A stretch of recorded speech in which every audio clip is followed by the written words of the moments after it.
Hello guys, इस video में हम बात करेंगे नियम 93 से जो भी आगे वाले नियम है उनके बारे में हम बात करेंगे। ठीक है गाइज, ये जो हमारा ये अभी जो चैप्टर चल रहा है ये अध्याय संख्या 11 है। ठीक है, इसका नाम है अवकाश एवं विभिन्न प्रकार। यानी कि इसके अंदर हम अवकाशों के बारे में पढ़ रहे हैं कि अवकाश तो क्या चीज़ है और विभिन्न प्रकार के अवकाश कौन कौन से होते हैं। ठीक है गाइज, मैंने आपको पहले बताया था कि जो अवकाश की डेफिनेशन में कौन कौन से अवकाश शामिल है वो हमने अध्याय संख्या 2 के अंदर पढ़ा था। अध्याय संख्या 2 का नाम क्या है? डेफिनेशंस, यानी कि परिभाषाएं। ठीक है, तो अध्याय संख्या जो 2 है उसका एक नियम है 7 सब क्लोज 15। ठीक है, तो वो जो नियम है 7 सब क्लोज 15 उसके अंदर अवकाश शब्द की परिभाषा में कौन कौन से अवकाश शामिल है उनको दे रखा। ठीक है, तो वहाँ पर जो अवकाश लिखे हुए हैं ना, अवकाश शब्द की परिभाषा में जो अवकाश लिखे हुए हैं ना, उन्हीं के बारे में हम पढ़ रहे हैं इस अध्याय के अंदर। ठीक है गाइज, यानी कि इस अध्याय के अंदर हम अवकाश और उनके विभिन्न प्रकार उनके बारे में पढ़ रहे हैं। ठीक है गाइज, यानी कि अवकाश कैसे कैसे मिलता है, किन किन को मिलता है, कितना कितना मिलता है, उनके बदले में कैसे पैसे मिलते हैं, सेवानिवृत्ति के बाद में अवकाश कैसे मिलते हैं, उससे पहले कैसे मिलते हैं, इनका भुगतान कैसे किया जाता है। तो ये काफ़ी सारी बहुत अच्छी चीज़ें हैं जो आपको सेवा में आने के दौरान भी बहुत ज़्यादा काम आएगी। ठीक है गाइज, तो गाइज अब हम इस सीरीज़ को कंटिन्यू करते हैं। ये इस वीडियो के अंदर हम पढ़ेंगे नियम 93 से आगे वाले जो भी रूल है, जहाँ तक हो सकेंगे उतना हम पढ़ लेंगे। ठीक है गाइज, तो ये इसमें क्या है कि बहुत ज़्यादा चीज़ें हैं समझाने के लिए, तो आपको मैंने समझाने का प्रयास किया। बिल्कुल भी कोई आप घबराने की ज़रूरत नहीं है। ठीक है गाइज, तो यहाँ पर हम इस वीडियो में बात करेंगे नियम 93 से। ठीक है गाइज, जो ये नियम 93 है इसको सबसे पहले कई सारे सब क्लॉज में बांटा गया है। तो हम पहले बात करेंगे 93 सब क्लॉज 1। इसमें क्या दे रखा है? इसमें यह दे रखा है कि अर्धवेतन एवं रूपांतरित अवकाशों की देयता। ठीक है, अर्धवेतन अवकाश को इंग्लिश में बोलते हैं हाफ पे लीव, यानी कि HPL। ठीक है गाइज, HPL यानी कि हाफ पे लीव यानी कि अर्धवेतन। ठीक है, अर्धवेतन अवकाश यानी कि अर्धवेतन अवकाश होता है उसको अंग्रेजी में बोलते हैं हाफ पे लीव यानी कि अर्धवेतन अवकाश। और जो रूपांतरित अवकाश होता है इनको बोलते हैं हम कम्यूटेड लीव। ठीक है गाइज, तो ये दोनों जो अवकाश है ना, अर्धवेतन अवकाश और रूपांतरित अवकाश, ठीक है, इनको जो अध्याय संख्या 2 है परिभाषाएं जिसका नाम है अध्याय संख्या 2 का, उसका एक नियम है 7 सब क्लोज 15, उसके अंदर भी अवकाश शब्द की परिभाषा में शामिल किया गया है। ठीक है गाइज, एक बार आप वो वीडियो जरूर देख लें अध्याय संख्या 2 का। ठीक है गाइज, तो हम नियम 93 की बात कर रहे हैं और 93 को कई सारे सब क्लोजों में बांटा गया है। तो हम सबसे पहले सब क्लोज की बात कर लेते हैं। 93 सब क्लोज 1, इसमें क्या दे रखा है कि अर्धवेतन एवं रूपांतरित अवकाशों की देयता, यानी कि अर्धवेतन और जो रूपांतरित अवकाश है वो किस प्रकार मिलते हैं। ठीक है गाइज, देखिए ये जो 93 सब क्लोज 1 है इसको भी 2 सब क्लोज में आगे बांट दिया, कै और खै। कै में क्या है और खै में क्या है ये हम पढ़ेंगे। ठीक है गाइज, कै में दे रखा है कि प्रत्येक पूर्ण वर्ष की सेवा पर 20 दिन का अर्धवेतन अवकाश प्राप्त होगा। ठीक है, यानी कि जैसे आप जूनियर अकाउंटेंट बन गए उसके बाद में आपकी प्रत्येक वर्ष की पूर्ण सेवा जब आप कर लोगे, यानी कि प्रत्येक वर्ष कंप्लीट होते ही आपकी सेवा का प्रत्येक वर्ष कंप्लीट होते ही आपके खाते के अंदर 20 दिन का अर्धवेतन अवकाश यानी कि हाफ पे लीव HPL ऐड हो जाएगा। ठीक है गाइज, तो इसमें यही बता रखा कि प्रत्येक पूर्ण वर्ष की सेवा पर 20 दिन का अर्धवेतन अवकाश प्राप्त होता है। आपसे एग्जाम में पूछा जा सकता है कि अर्धवेतन अवकाश कैसे प्राप्त होता है। ठीक है, तो प्रत्येक पूर्ण वर्ष की सेवा पर, यानी कि हर वर्ष आपने जैसे ही सेवा पूरी की आपके खाते में 20 अवकाश। जैसे आपने पहले वर्ष की सेवा पूरी की, ठीक है, 1 जनवरी से लेके 31 दिसंबर तक, ठीक है, तो आपके खाते में 20 अवकाश जुड़ जाएंगे, 20 अर्धवेतन अवकाश जुड़ जाएंगे। ठीक है गाइज, फिर आपने दूसरे साल 1 वर्ष और कंप्लीट किया तो फिर आपके खाते में 20 जुड़ जाएंगे। फिर आपने तीसरा साल कंप्लीट किया फिर आपके खाते में 20 जुड़ जाएंगे। तो आप जैसे जैसे आप नौकरी करते जाओगे, है ना, जितने आपके साल हो जाएंगे, जैसे मान लो आपने 10 साल की सेवा पूरी कर ली। ठीक है गाइज, तो 1 साल का कितना मिलेगा? 20, तो 10 साल का कितना हो गया? 200, तो आपके खाते में 200 अर्धवेतन अवकाश जमा हो जाएंगे। ठीक है गाइज, आई होप ये चीज़ आप समझ गए होंगे। अब ख में क्या दे रखा? इसमें दे रखा कि ये अवकाश, अब देखिए जो ये अर्धवेतन अवकाश है ना, ये आपको किस प्रकार मिलेंगे, है ना, आपको जो आपका सक्षम प्राधिकारी है जो आपका अवकाश स्वीकृत करेगा आपके विभाग का, वो कैसे किस आधार पर स्वीकृत कर सकता है। ठीक है, देखिए ये अवकाश चिकित्सा प्रमाण पत्र या निजी कारणों से स्वीकृत किया जा सकता है। यानी कि जो अर्धवेतन अवकाश है ना, हाफ पे लीव यानी कि HPL, इनको किस आधार पर स्वीकृत किया जा सकता है वो आपसे एग्जाम में पूछा जा सकता है। तो यहाँ पर बता रखा है ख के अंदर कि ये अवकाश चिकित्सा प्रमाण पत्र, यानी कि अगर आप मान लो कोई कर्मचारी बीमार हो जाए तो ठीक है, वो मेडिकल सर्टिफिकेट बनवा के ये अर्धवेतन अवकाश ले सकता है। ठीक है, तो यहाँ पर बता रखा है कि ये अवकाश चिकित्सा प्रमाण पत्र यानी कि मेडिकल सर्टिफिकेट बनवा के, या निजी कारणों से कोई भी आपका पर्सनल काम हो, मान लो ना कोई भी काम हो, तो इन दोनों दशाओं के लिए ये अर्धवेतन अवकाश स्वीकृत किए जाते हैं। ठीक है गाइज।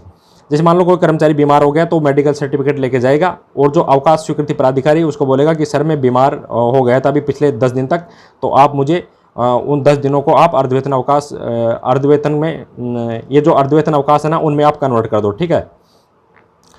तो या फिर कोई भी पर्सनल काम हो आपको, कोई भी इंपॉर्टेंट, जैसे किसी आपके घर में कोई शादी हो या कोई बड़ा फंक्शन हो, ठीक है, तो ऐसे निजी कारणों से भी आप अर्धवेतन अवकाश ले सकते हैं। आई होप यहाँ तक आपको ये चीज़ समझ में आई होगी। तो आपसे एग्जाम में पूछा जा सकता है। अभी हम नियम 93 की बात कर रहे हैं और 93 को कई सारे सब क्लोज में बांटा गया। इसमें पहले सब क्लोज की हम बात कर रहे हैं 93 सब क्लोज 1। इसमें दे रखा कि अर्धवेतन एवं रूपांतरित अवकाशों की देयता ये आपको किस प्रकार मिलेंगे। ठीक है गाइज। अब हम नियम 93 सब क्लोज 2 की बात करेंगे। ठीक है गाइज। तो ये जो नियम 93 सब क्लोज 1 है, इसको भी सब क्लोज, ये रोमन संख्या में सब क्लोज 1 और सब क्लोज 2 में बांट दिया। ठीक है गाइज। तो एक एक की बात करते हैं। नियम 93 सब क्लोज 2 में अब हम यहाँ पर ये एक छोटा सब क्लोज और है, रोमन संख्या में 1 है, इसको हम पढ़ेंगे। इसमें दे रखा है कि स्थायी सेवा के राज्य कर्मचारी को देय एचपीएल की आधी संख्या तक रूपांतरित अवकाश स्वीकृत किया जा सकता है। इसका मतलब यह है कि कोई भी स्थायी सेवा का जो राज्य कर्मचारी है, मैं अस्थायी कर्मचारी की बात नहीं कर रहा, मैं सिर्फ अभी स्थायी कर्मचारी की बात कर रहा हूँ। ठीक है। इस नियम में भी स्थायी कर्मचारी की बात की गई है, यानी कि स्थायी सेवा के राज्य कर्मचारी, ठीक है, उनको देय एचपीएल का मतलब होता है हाफ पे लीव, इसको हिंदी में बोलेंगे अर्धवेतन अवकाश। यानी कि एचपीएल अगर मैं कहीं भी लिखूँ ना तो उसका मतलब आप समझ जाना अर्धवेतन अवकाश की बात कर रहा हूँ। ठीक है गाइज। स्थायी सेवा के राज्य कर्मचारी को देय एचपीएल की आधी संख्या तक रूपांतरित अवकाश स्वीकृत किया जा सकता है। ठीक है गाइज। यानी कि अब हम अभी हम बात कर रहे हैं अर्धवेतन अवकाश और रूपांतरित अवकाश की बात कर रहे हैं। ठीक है गाइज। मान लो किसी कर्मचारी के खाते में 20 एचपीएल है। एचपीएल का मतलब है अर्धवेतन अवकाश, यानी कि हाफ पे लीव। किसी कर्मचारी के पास मान लो 20 हाफ पे लीव है, अगर वो इन हाफ पे लीव को रूपांतरित अवकाश यानी कि कम्यूटेड लीव में अगर वो कन्वर्ट कराना चाहता है तो करा सकता है। ठीक है। लेकिन इनकी आधी संख्या तक। ठीक है। अब 20 एचपीएल का आधा कितना हो गया? 10, है ना। तो 10 कम्यूटेड लीव, सीएल का मतलब है कम्यूटेड लीव। ठीक है गाइज। तो इसमें यही बता रखा कि स्थायी सेवा के राज्य कर्मचारी को जो भी देय एचपीएल है ना, उसके खाते में जितनी भी एचपीएल है ना, उनकी आधी संख्या तक रूपांतरित अवकाश स्वीकृत किया जा सकता है। यानी कि कर्मचारी या तो 20 एचपीएल ले ले या फिर 10 कम्यूटेड लीव ले ले, कोई दिक्कत नहीं है। ठीक है।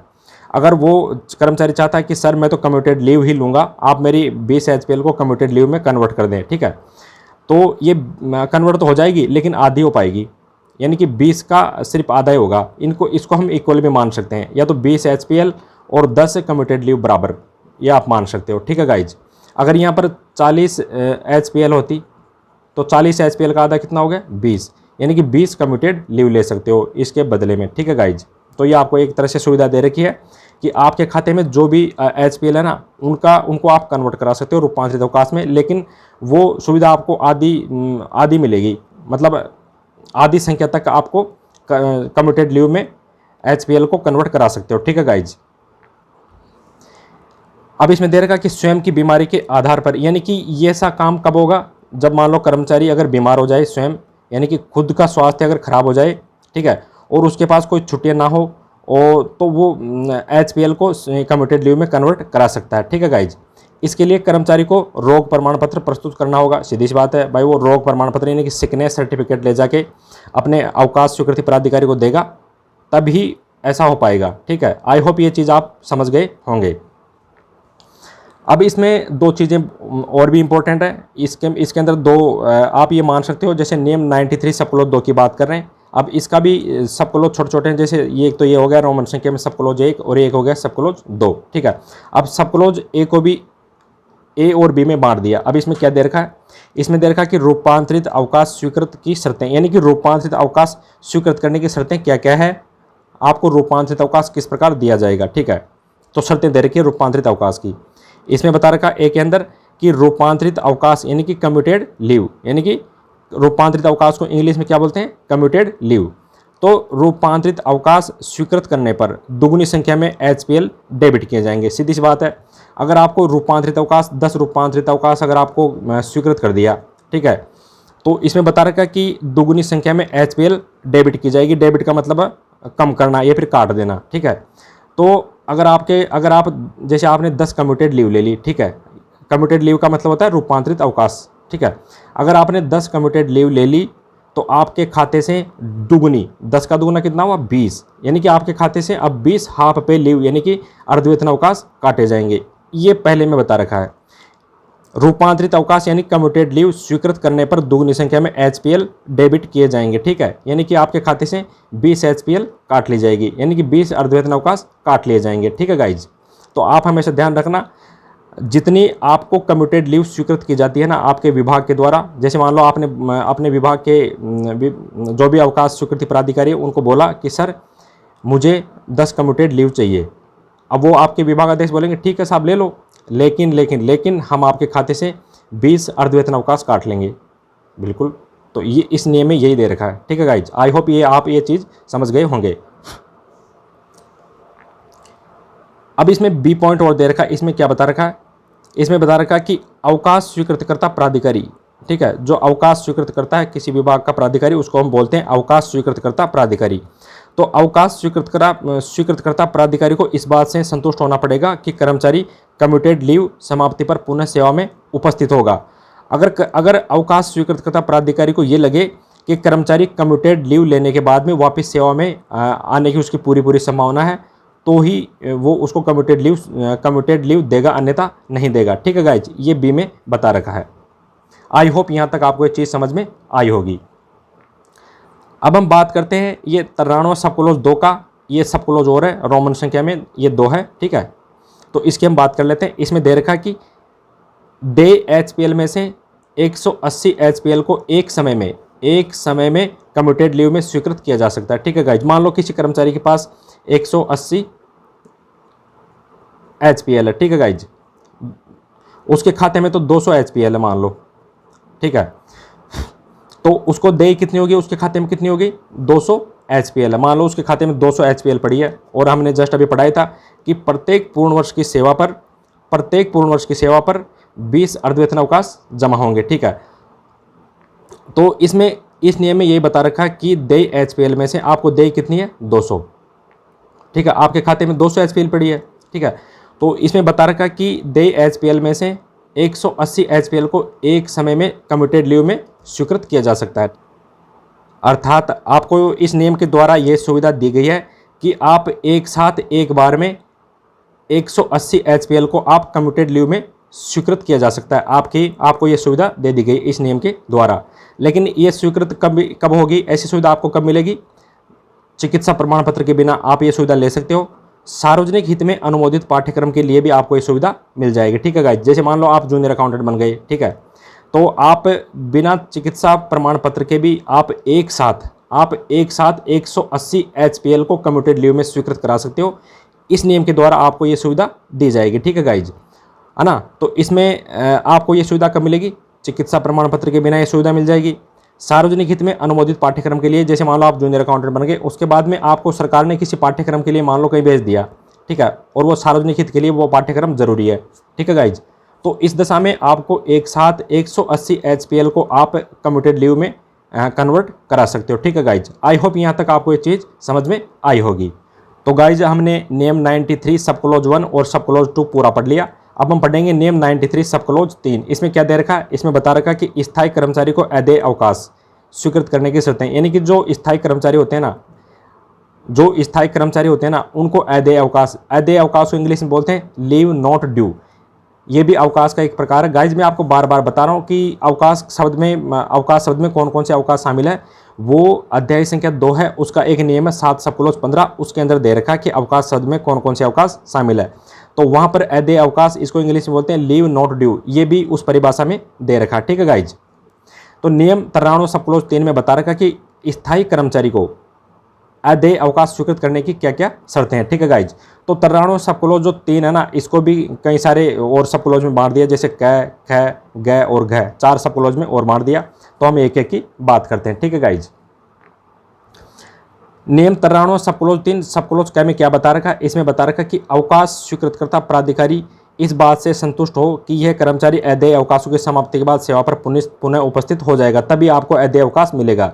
यानी कि आपके विभाग का जो भी अवकाश स्वीकृतकर्ता प्राधिकारी है, जैसे मान लो आप जूनियर अकाउंटेंट बन गए और आपने आपके विभाग के जो आपको अवकाश देता है जो प्राधिकारी है, ठीक है, जिसके पास पावर है अवकाश स्वीकृत करने की, तो आप उनको जाके बोलेंगे कि सर मुझे अदेय अवकाश चाहिए, ठीक है, और वो स्वीकृत वही करेंगे, क्योंकि आप उन्हीं को बोल रहे जाके, क्योंकि आपकी छुट्टी सैंक्शन वही करेंगे, अवकाश सैंक्शन वही करेंगे, ठीक है। अगर उनको लग रहा है कि ये जूनियर अकाउंटेंट वापस सेवा में आ जाएगा, ठीक है, तो ही हम इसको अदेय अवकाश देंगे, अन्यथा नहीं देंगे। तो अगर अवकाश स्वीकृतकर्ता प्राधिकारी इस बात से संतुष्ट हो जाए, यानी कि अगर वो इस बात से संतुष्ट हो जाए कि ये कर्मचारी अदेय अवकाशों की समाप्ति के बाद सेवा पर पुनः उपस्थित हो जाएगा, तभी आपको अदेय अवकाश मिलेगा, नहीं तो नहीं मिलेगा, ठीक है गाइज। 93 सब क्लोज 3 सब क्लोज 6 की बात करें तो इसमें दे रखा कि अदेय अवकाशों की संख्या उस अनुमानित संख्या तक की होनी चाहिए। आपको अदेय अवकाश कितने मिलेंगे बताओ? वही चीज़ इस नियम में बता रखी है कि अदेय अवकाशों की संख्या कौन सी अवकाशों की संख्या? अदेय अवकाशों की संख्या उस अनुमानित संख्या तक ही होनी चाहिए जो कर्मचारी द्वारा अवकाश से लौटकर HPL के रूप में अर्जित की जा सके। अर्थात अवकाश स्वीकृतकर्ता प्राधिकारी आपको उतने अवकाश देगा, उतने अदेय अवकाश देगा जिसके बाद में आप सेवा में आने के बाद में HPL के रूप में आप HPL अर्जित करेंगे, ठीक है, और HPL अर्जित करने के बाद में आप अदेय अवकाशों की भरपाई कर लेंगे, ठीक है, यानी कि HPL में से आपके अदेय अवकाश काट लेंगे। इसका मतलब ये चीज़ है, ठीक है गाइज। आई होप यहाँ तक आपको ये चीज़ समझ में आई होगी। अब हम बात करेंगे नियम 93 सब क्लोज 3 सब क्लोज ग की। इसमें क्या दे रखा है? इसमें बता रखा है कि कर्मचारी को संपूर्ण सेवा काल में अधिकतम 360 HPL दी जा सकती है, ठीक है। इसमें यही बता रखा है कि जो कर्मचारी है ना, उसकी पूरी सर्विस के अंदर ज्वाइनिंग से लेकर रिटायरमेंट तक संपूर्ण सेवा काल में आपको अधिकतम 360 HPL ही मिलेगी, ठीक है गाइज। आप इस चीज़ का ध्यान रखें। एक बार में 90 आप एक साथ लगातार आप 90 HPL ले सकते हो, उससे ज़्यादा आपको नहीं मिलेगी, ठीक है गाइज। चिकित्सा प्रमाण पत्र के अलावा अन्य आधार पर 180 HPL स्वीकृत की जा सकती है, लेकिन चिकित्सा प्रमाण पत्र के अलावा अगर आपने कोई अन्य बेसिस पे अगर आपने HPL मांगी है तो आपको मिल जाएगी, ठीक है। और कितनी मिलेगी? 180 HPL स्वीकृत की जा सकती है। इसका मतलब यह है कि आपको एक बार में आप लगातार 90 HPL ले सकते हो, लेकिन आपको एक अपवाद के रूप में ज़्यादा भी मिल सकती है, जैसे चिकित्सा प्रमाण पत्र है ना। इसके अलावा कोई भी आप आधार ले लो, किसी भी कारण के लिए अगर आप HPL लेते हो ना, तो आपको लगातार 180 दिन की HPL स्वीकृत की जा सकती है, ठीक है गाइज। तो गाइज आपको नियम 93 सब क्लोज 3 सब क्लोज घ भी समझ में आ गया होगा। अब हम बात करते हैं नियम 93 सब क्लोज 3 सब क्लोज घ की। इसमें क्या दे रखा है? इसमें बता रखा कि अदेय अवकाश, इसको इंग्लिश में क्या बोलते हैं? लीव नॉट ड्यू, यानी कि अदेय अवकाश कर्मचारी के HPL यानी कि हाफ पे लीव अकाउंट यानी कि अदेय खाते में से डेबिट किए जाएंगे, सीधी सी बात है। तथा अदेय अवकाश कर्मचारी द्वारा भविष्य में अर्जित किए जाने वाले HPL से समायोजित किए जाएंगे, ठीक है गाइज। ये आपके जो अदेय अवकाश है ना,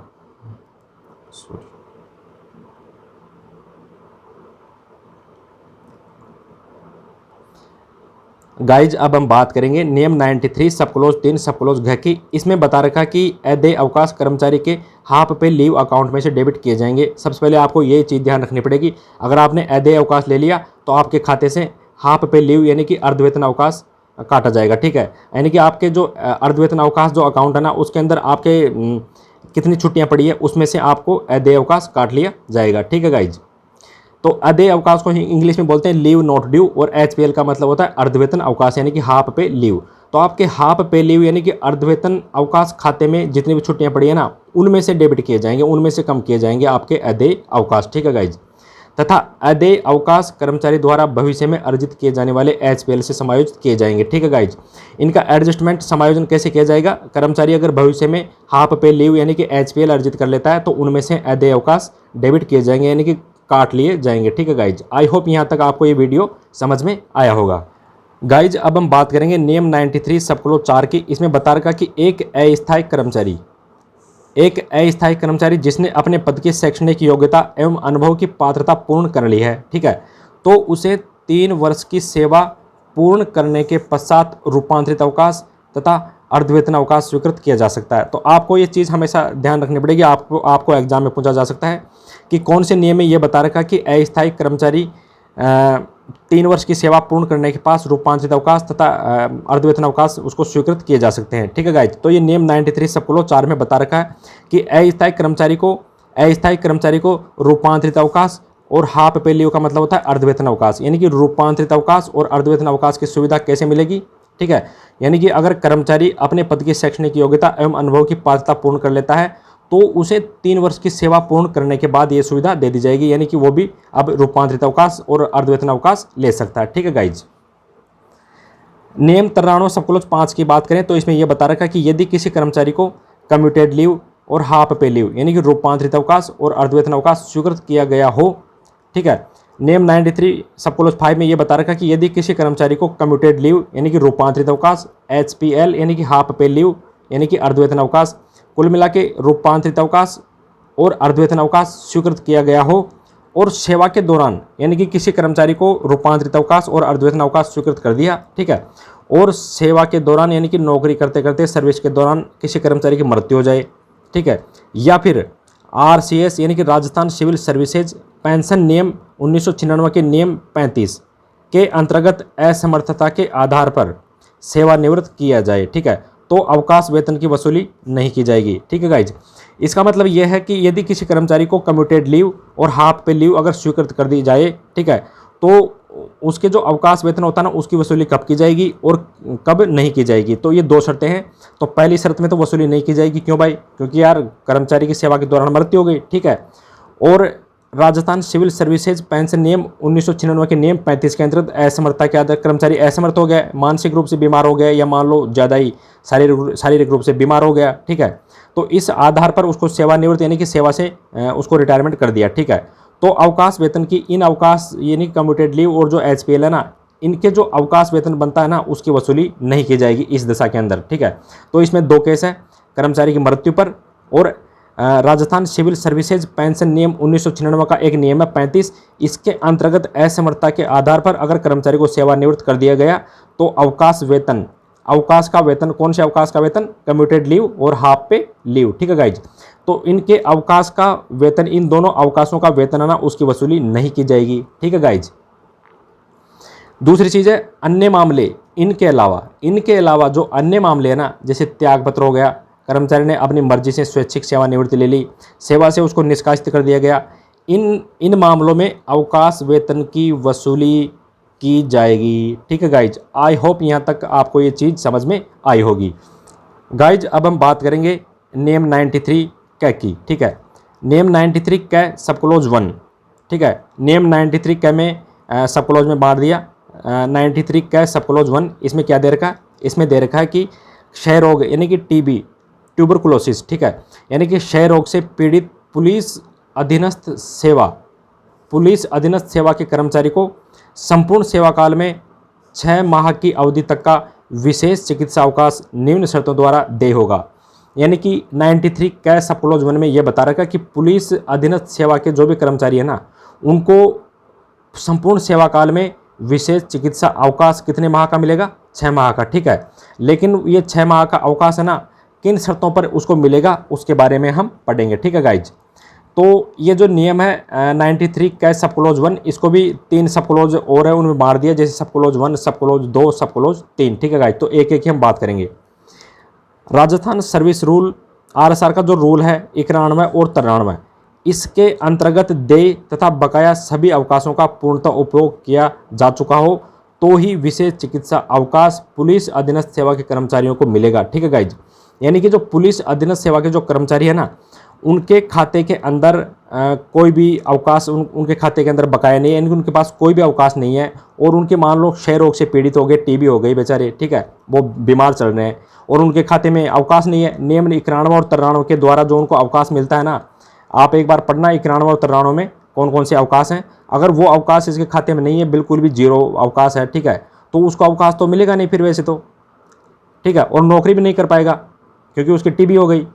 ठीक है, तो इस नियम के तहत ये सुविधा दी गई है, अगर पुलिस अधीनस्थ सेवा के कर्मचारी की TB हो जाए और उसके पास अवकाश भी ना हो तो उसको कौन सा अवकाश मिलेगा और कैसे मिलेगा। ठीक है, तो उसका अवकाश मिलेगा विशेष चिकित्सा अवकाश। उस अवकाश का नाम क्या है, विशेष चिकित्सा अवकाश। ठीक है गाइज, तो ये कब मिलेगा? जब RSR का एक रूल है 91 सब क्लोज 91 और 93 के अंतर्गत देय तथा बकाया सभी अवकाशों का पूर्णतः उपभोग किया जा चुका है। यानी कि कर्मचारी ने इन सभी अवकाशों का उपभोग कर लिया जो RSR के नियम 91 और 93 के अनुसार उसको दिए गए थे। ठीक है, अब उसके पास कोई अवकाश नहीं है और उसकी TB हो गई। ठीक है, तो उसको यानी कि पुलिस अधीनस्थ सेवा का जो कर्मचारी है उसको 6 माह की अवधि तक का विशेष चिकित्सा अवकाश दिया जा सकता है। ठीक है गाइज, तो हम अभी ये शर्तें पढ़ रहे हैं कि विशेष चिकित्सा अवकाश कौन कौन सी शर्तों पर दिया जाता है। तो हमने ये पहली शर्त पढ़ ली। दूसरी शर्त की अगर बात करें तो इसमें दे रखा कि विशेष चिकित्सा अवकाश है ना, यह कर्मचारी को राजकीय अस्पताल या फिर TB सैनिटोरियम या फिर सरकार द्वारा मान्यता प्राप्त अस्पताल में भर्ती होकर, मैंने यहाँ पर लिखा भर्ती होकर, यानी कि इंडोर पेशेंट के रूप में इलाज करा रहा तो ही मिलेगा, अन्यथा नहीं मिलेगा। ठीक है गाइज, यानी कि पुलिस अधीनस्थ सेवा का कोई कर्मचारी है वो कौन कौन से हॉस्पिटलों में भर्ती होकर इलाज कराए ताकि उसको ये विशेष चिकित्सा अवकाश मिल जाए। तो इसमें बता रखा कि चाहे कोई भी राजकीय अस्पताल हो यानी कि सरकारी अस्पताल हो, ठीक है, या फिर TB सैनिटोरियम हो या फिर सरकार द्वारा मान्यता प्राप्त अस्पताल हो। ठीक है, तो इनमें अगर भर्ती होकर इंडोर पेशेंट के रूप में अगर वो इलाज लेता है तो ही उसको ये विशेष चिकित्सा अवकाश मिलेगा, नहीं तो नहीं मिलेगा। ठीक है गाइज, अब हम बात कर लेते हैं तीसरी शर्त की। तो इसमें दे रखा कि इन कर्मचारियों को बाह्य रोगी के रूप में उपचार लेने पर भी यह अवकाश देय होगा। तो आपको ये चीज़ यहाँ पर भी ध्यान रखनी पड़ेगी। बाह्य रोगी का मतलब है आउटडोर पेशेंट। ठीक है, यानी कि वो हॉस्पिटल में गया, राजकीय अस्पताल में गया या फिर TB सैनिटोरियम में गया या फिर सरकार द्वारा मान्यता प्राप्त किसी अस्पताल में चला गया और TB की दवाई लेकर वो घर पे आ गया। ठीक है, यानी कि इन कर्मचारियों को, कौन से कर्मचारियों को? पुलिस अधीनस्थ सेवा के कर्मचारियों को बाह्य रोगी के रूप में उपचार लेने पर भी ये अवकाश देय होगा। ठीक है गाइज, यानी कि वो हॉस्पिटल में भर्ती नहीं है, वो केवल दवाई लिखवा के डॉक्टर से संपर्क करके और वापस घर पे आ गए तो भी उनको ये अवकाश, विशेष चिकित्सा अवकाश मिल सकता है। ठीक है गाइज, लेकिन कब मिलेगा? निदेशक चिकित्सा एवं स्वास्थ्य सेवाएं, इसके द्वारा एक बोर्ड गठित किया जाता है जिसका नाम है चिकित्सा बोर्ड। ठीक है, तो अगर इस चिकित्सा बोर्ड द्वारा प्रमाण पत्र के आधार पर किसी राजकीय अस्पताल या TB सैनिटोरियम से बाह्य रोगी के रूप में उपचार कराता है कोई पुलिस अधीनस्थ सेवा कर्मचारी तो ही उसको विशेष चिकित्सा अवकाश मिलेगा, अन्यथा नहीं मिलेगा। ठीक है गाइज, आई होप यहाँ तक आपको ये वीडियो समझ में।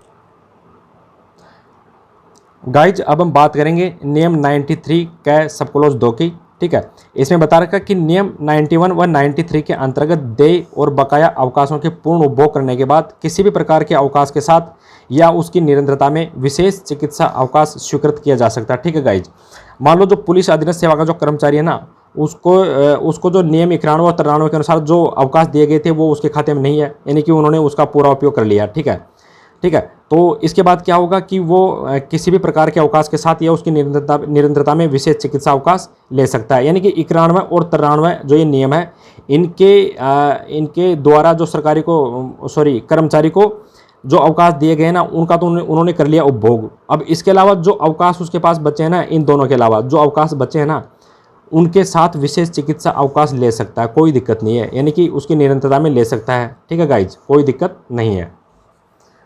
अगर हम बात करें नियम 93 कै सब क्लोज 3 की, तो इसमें बता रखा कि विशेष चिकित्सा जो अवकाश है इसकी अवधि में अवकाश वेतन उस वेतन के बराबर मिलेगा जो इस कर्मचारी जो इस अवकाश के प्रारंभ होने के पूर्व के दिन कर्मचारी प्राप्त कर रहा हो। ठीक है गाइज, इसका मतलब यह है कि अगर किसी कर्मचारी को विशेष चिकित्सा अवकाश मिल गया तो इस विशेष चिकित्सा अवकाश की अवधि के दौरान उसको अवकाश वेतन कैसे मिलेगा?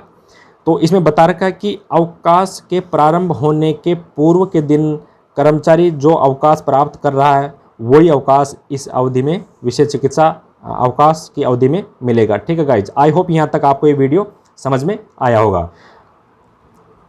गाइज, अब हम बात करेंगे नियम 94 की जिसका नाम है सेवा समाप्ति अवकाशों की देयता। एक अवकाश, ये भी अवकाश की परिभाषा में शामिल है जिसको इंग्लिश में बोलते हैं टर्मिनल लीव। ठीक है, तो 94 किस अवकाश के बारे में है? सेवा समाप्ति अवकाश के बारे में, यानी कि सेवा समाप्ति अवकाश किस प्रकार मिलता है। ठीक है गाइज, तो ये जो 94 जो नियम है इसको भी कई सारे सब क्लोज में बांट दिया गया है। तो हम सबसे पहले बात करेंगे नियम 94 सब क्लोज 1 की। इसमें क्या दे रखा है? इसमें दे रखा कि अवकाश स्वीकृतकर्ता जो प्राधिकारी है, ठीक है, अवकाश स्वीकृतकर्ता प्राधिकारी अपने विवेकानुसार अस्थायी कर्मचारी की सेवा समाप्ति पर, ठीक है, उनके PL अकाउंट में से शेष PL को सेवा समाप्ति अवकाश के रूप में स्वीकृत कर सकता है, चाहे अवकाश हेतु कर्मचारी ने आवेदन नहीं किया हो। ठीक है गाइज, यानी कि 94 सब क्लॉज 1 ये नियम ये बता रहा है कि अवकाश स्वीकृतकर्ता जो प्राधिकारी होता है आपके विभाग का, ठीक है, वो अपने विवेक अनुसार यानी कि अपने विवेक से जो अस्थायी कर्मचारी होता है ना, मैं यहाँ पर अस्थायी कर्मचारी की बात कर रहा हूँ, ठीक है, जो अस्थायी कर्मचारी होता है ना उसकी सेवा समाप्ति पर यानी कि उसकी सेवा समाप्त हो गई, ठीक है, और उसके उनके पीएल अकाउंट में यानी कि जो उपार्जित खाता है, जो उपार्जित अवकाश होते हैं ना वो कहाँ जमा होंगे, उसके उपार्जित अवकाश खाते में। इसको मैंने इंग्लिश में लिख दिया पीएल, प्रिविलेज्ड लीव अकाउंट, ठीक है, यानी कि उपार्जित अवकाश खाता, ठीक है।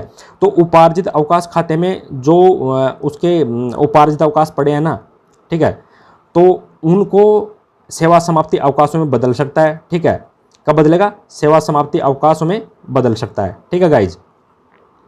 तो वो स्वीकृत कर सकता है, यानी कि किसी अस्थायी कर्मचारी के पीएल अकाउंट के अंदर जितनी भी पीएल पड़ी है ना, ठीक है, उनको सेवा समाप्ति अवकाशों के रूप में कौन बदल सकता है? अवकाश स्वीकृतकर्ता प्राधिकारी, ठीक है गाइज। चाहे अवकाश हेतु कर्मचारी ने आवेदन नहीं किया हो, ठीक है, चाहे सेवा समाप्ति अवकाशों के बारे में कर्मचारी ने आवेदन नहीं किया, लेकिन जो अवकाश स्वीकृतकर्ता प्राधिकारी है अपने विवेक के अनुसार जो अस्थायी कर्मचारी होता है ना उसकी सेवा समाप्ति होने के बाद उसके पीएल अकाउंट के अंदर जितनी पीएल पड़ी है ना उनको सेवा समाप्ति अवकाशों में कन्वर्ट कर सकता है, लेकिन मैक्सिमम 300 सेवा समाप्ति अवकाश ही दे सकता है, ठीक है, इससे ज़्यादा नहीं दे सकता। आई होप यहाँ तक आपको ये चीज़ समझ में आई होगी गाइज। अब हम बात करेंगे निम्नलिखित अस्थायी कर्मचारियों को सेवा समाप्ति अवकाश स्वीकृत किया जा सकता है, ठीक है। वो अस्थायी कर्मचारी कौन कौन से हैं जिनको सेवा समाप्ति अवकाश स्वीकृत किया जा सकता है? इसमें पहला कै में दे रखा है कि अस्थायी कर्मचारी की सेवाओं को यदि समाप्त कर दिया जाए, ठीक है, क्यों किया जाए? पद समाप्ति के कारण, और कब किया जाए? सेवानिवृत्ति से पहले। यानी कि किसी कर्मचारी की, जो कर्मचारी अस्थायी है उसकी सेवाओं को समाप्त कर दिया गया, क्यों? पद समाप्ति के कारण, ठीक है, यानी कि वो पद समाप्त हो गया, ठीक है, और उसकी सेवाओं को क्या कर दिया? समाप्त कर दिया। और वो कब किया? सेवानिवृत्ति से पहले। तो उस अस्थायी कर्मचारी को क्या मिलेगा? सेवा समाप्ति अवकाश मिलेगा, ठीक है गाइज। ख में बता रखा कि सेवानिवृत्ति पश्चात पुनः नियुक्त कर्मचारी, अगर ऐसा हो जाता है कि रिटायरमेंट के बाद किसी कर्मचारी को वापस सेवा में ले ले तो उसको सेवा समाप्ति अवकाश दिया जा सकता है, लेकिन इस नियम को डिलीट कर दिया गया, ठीक है गाइज। गय की बात करें तो ये नियम भी डिलीट हो गया, लेकिन फिर भी पढ़ लेते। इसमें क्या था पहले? वो कर्मचारी जिसे 1 साल से ज़्यादा के लिए अनुबंध यानी कि कॉन्ट्रैक्ट पर रखा गया हो, तो इस कर्मचारी को भी सेवा समाप्ति अवकाश दिया जाता था, लेकिन वर्तमान में भी ये नियम डिलीट हो गया, ठीक है गाइज। अगर हम घ की बात करें तो इसमें दे रखा कि वह कर्मचारी जो उस पद की योग्यता नहीं रखता, ठीक है, और योग्य व्यक्ति मिलने पर उसको हटा दिया जाए तो उस कर्मचारी को भी सेवा समाप्ति अवकाश दिया जा सकता है, ठीक है गाइज। लास्ट पॉइंट है, ऐसा अस्थायी कर्मचारी जिसकी सेवा प्रशासनिक सुविधा के दृष्टिगत उसके विरुद्ध औपचारिक विभागीय कार्यवाही के विकल्प के रूप में समाप्त की जा रही हो तो उस कर्मचारी को भी सेवा समाप्ति अवकाश दिया जाएगा। आई होप यहाँ तक आपको ये वीडियो समझ में आया होगा गाइज। हमने नियम 94 सब क्लॉज 1 की बात कर ली, अब हम बात करेंगे नियम 94 सब क्लॉज 2, ठीक है। इसमें बता रखा कि एक अस्थायी कर्मचारी यदि सेवा से त्यागपत्र देता है, ठीक है, तो त्यागपत्र स्वीकारने वाला जो सक्षम प्राधिकारी होता है ना अपने विवेक से सेवा समाप्ति अवकाश स्वीकृत कर सकता है, ठीक है गाइज। लेकिन ऐसी दशा में सेवा समाप्ति अवकाश कर्मचारी के पीएल अकाउंट में से पीएल के आधे तक हो सकता है, ठीक है, लेकिन मैक्सिमम 150 तक, ठीक है। इसका मतलब यह है कि जो सेवा समाप्ति अवकाश होता है ना, ठीक है, वो कर्मचारी अगर त्यागपत्र देता है तो जो त्यागपत्र स्वीकार करने वाला जो प्राधिकारी होता है ना अपने विवेक से उसको सेवा समाप्ति अवकाश स्वीकृत कर सकता है, ठीक है। लेकिन कब करेगा? जब वो कर्मचारी सेवा से त्यागपत्र दे रहा है यदि उसके पीएल अकाउंट के अंदर यानी कि उपार्जित अवकाश खाते के अंदर जो अवकाश पड़े हैं ना उनमें से आधे काट लिए जाएंगे, ठीक है। यानी कि किसी कर्मचारी जो त्यागपत्र दे रहा है, यानी कि कोई कर्मचारी वो क्या दे रहा है? त्यागपत्र दे रहा है, और त्यागपत्र देने के दिन उसके पीएल अकाउंट के अंदर मान लो 300 पीएल पड़ी है, ठीक है, तो 300 पीएल का आधा कितना हो गया? 150 पीएल। तो ये जो 150 पीएल है ना ये काट ली जाएगी और इसको क्या दे दिया जाएगा? सेवा समाप्ति अवकाश दे दिया जाएगा 150 दिन का, ठीक है। तो इसमें मैक्सिमम 150 दिन का ही सेवा समाप्ति अवकाश दिया जा सकता है, उससे ज़्यादा नहीं दिया जा सकता है, ठीक है गाइज। आई होप यहाँ तक आपको ये वीडियो समझ में आया होगा। अब हम बात करेंगे नियम 93 सब क्लॉज 3 की। इसमें बता रखा कि सेवा समाप्ति अवकाश इसका जो वेतन होता है ना इसका भुगतान एक मुश्त का मतलब होता है एक साथ, यानी कि पूरे पैसे एक साथ दिए जाएंगे, वह एक ही समय में दिया जाएगा, ठीक है। उसी प्रकार गणना कर भुगतान किया जाएगा जिस प्रकार नियम 91 सब क्लोज 3 एवं सब क्लोज 4 में सेवानिवृत्ति पर अनुपयोजित अवकाश का भुगतान किया जाता है। ठीक है गाइज, यानी कि जो नियम संख्या 91 सब क्लोज 3 और सब क्लोज 4 है, इसके अंदर सेवानिवृत्ति पर अगर कोई कर्मचारी अपने अवकाशों का उपयोग नहीं करता है तो उसका भुगतान कैसे किया जाएगा, तो उसी विधि के आधार पर, उसी विधि के अनुसार जो सेवा समाप्ति अवकाश होता है इनका जो वेतन का भुगतान भी उसी प्रकार किया जाएगा। ठीक है गाइज, ये हमने बात की नियम 94 सब क्लोज 3 की। ठीक है गाइज, अब हम बात करेंगे नियम 94 सब क्लोज 4। इसमें क्या दे रखा, इसमें बता रखा कि उपनियम सब क्लोज 1 और सब क्लोज 2 जस्ट हमने अभी पढ़ा था। उपनियम यानी कि 94 सब क्लोज 1 और 94 सब क्लोज 2 हमने पढ़ा था ना, तो इसमें यही बता रखा कि 94 सब क्लोज 1 और 94 सब क्लोज 2 के अनुसार देय सेवा समाप्ति अवकाश निम्नलिखित को देय नहीं होगा। किनको देय नहीं होगा? शिक्षार्थी यानी कि अप्रेंटिस या फिर अन्य व्यक्ति, कौन? जो सेवा में पूर्णकालिक रूप से नियुक्त ना हो। ठीक है, यानी कि वो सेवा में पूर्णकालिक रूप से नियुक्त नहीं हुआ, ठीक है, तो उसको सेवा समाप्ति अवकाश नहीं मिलेगा। सेवा से बर्खास्त कर्मचारी को सेवा समाप्ति अवकाश नहीं मिलेगा। राष्ट्र विरोधी गतिविधि में भाग लेने के कारण जिनको सेवा से बाहर किया गया हो तो उन कर्मचारियों को भी सेवा समाप्ति अवकाश नहीं मिलेगा। ठीक है गाइज, आई होप यहां तक आपको ये वीडियो समझ में आया होगा। गाइज, अब हम बात करेंगे नियम 94 क की। इसमें दे रखा कि विश्राम काल को कर्तव्य के रूप में माना जाता है, अवकाश के रूप में नहीं। अब आप सोच रहे होंगे कि अगर आप सेवा के दौरान अगर आप विश्राम करते हो कार्यालय के अंदर, तो आप तो यही सोच रहे होंगे ना कि चलो हमारा कर्तव्य चल रहा है, ड्यूटी चल रही है। ठीक है, ऐसा नहीं है। विश्राम काल मैंने आपको बता दिया कि विश्रामकालीन विभाग में जो नियमित रूप से अवकाश दिए जाते हैं उनको विश्रामकालीन विभाग बोलते हैं, और विश्रामकालीन विभाग में जो विश्राम काल आता है ना उसको कर्तव्य के रूप में माना जाता है, अवकाश के रूप में नहीं। जैसे मान लो स्कूलों के अंदर गर्मियों की छुट्टियां आ गई, सर्दी की छुट्टियां आ गई, दिवाली की छुट्टियां आ गई, ठीक है, तो इनको कर्तव्य के रूप में माना जाएगा, यानी कि उनको ऑन ड्यूटी माना जाएगा, उनको अवकाश के रूप में नहीं माना जाएगा। अर्थात विश्राम काल को अवकाश के रूप में नहीं माना जाएगा, कर्तव्य के रूप में माना जाता है। ठीक है गाइज, तो इसमें हम पढ़ते आगे कि शिक्षा विभाग के जो निदेशक हैं, उप निदेशक है, सहायक निदेशक है और निरीक्षण अधिकारी है तथा इनसे जुड़े हुए जो भी संस्थापन के कर्मचारी है, इनको छोड़कर शिक्षा विभाग के सभी अधिकारी या कर्मचारी विश्रामकालीन विभाग में विश्राम काल के दौरान सेवारत माने जाते हैं। ठीक है गाइज, जब तक किसी उच्च अधिकारी के आदेशों से एक कर्मचारी को पूर्ण या आंशिक विश्राम काल का उपभोग करने से नहीं रोका जाता, ठीक है, तो उसे अपने विश्राम काल का उपभोग किया हुआ माना जाएगा। ठीक है गाइज, इसमें कोई ज़्यादा समझाने वाली बात नहीं है। अब हम बात करेंगे नियम 95 की। इसमें दे रखा कि सेवा में व्यवधान के बिना स्थायी रूप से नियुक्त हो गया कौन? अस्थायी कर्मचारी, तो उसको अवकाश कैसे मिलेगा? मान लो कोई पहले अस्थायी कर्मचारी था, उसकी बढ़िया सर्विस निकली, कोई भी उसका कोर्ट केस वगैरह कोई भी मामला अटका हुआ नहीं है और उसको स्थायी रूप से नियुक्त कर दिया, तो उसको किस प्रकार अवकाश मिलेंगे उसके बारे में नियम 95 में बता रखा है। ठीक है गाइज, तो चलो पढ़िए। अस्थायी कर्मचारी, कौन सा कर्मचारी? अस्थायी कर्मचारी जब सेवा में व्यवधान के बिना किसी स्थायी पद पर स्थायी रूप से क्या हो गया? नियुक्त हो गया। ठीक है, अगर उसको नियुक्त किया जाए तो क्या होगा? अस्थायी सेवा के दौरान उसके द्वारा अर्जित अवकाश जो उसके अवकाश खाते में जमा है, ठीक है, को आगे भी जमा माना जाएगा। यानी कि कोई भी अस्थायी कर्मचारी है, ठीक है, उसकी बढ़िया सर्विस निकली, कोई भी कोर्ट केस वगैरह कुछ भी मामला उसका अटका हुआ नहीं है और उसको स्थायी रूप से स्थायी पद पर नियुक्त कर दिया। ठीक है गाइज, तो उसने मान लो जितने साल की अस्थायी सेवा की है ना, तो उस अस्थायी सेवा काल के दौरान जो उसको अवकाश मिला है तो वो उसके अवकाश खाते में जमा थे, और अब उसको कर दिया स्थायी, तो अब भी उसके अवकाश खाते में जमा रहेंगे। ठीक है गाइज, इस नियम के अनुसार अस्थायी कर्मचारी के अवकाश के समय को सेवा में व्यवधान नहीं माना जाता है। ठीक है गाइज, आई होप यहाँ तक आपको ये वीडियो समझ में आया होगा।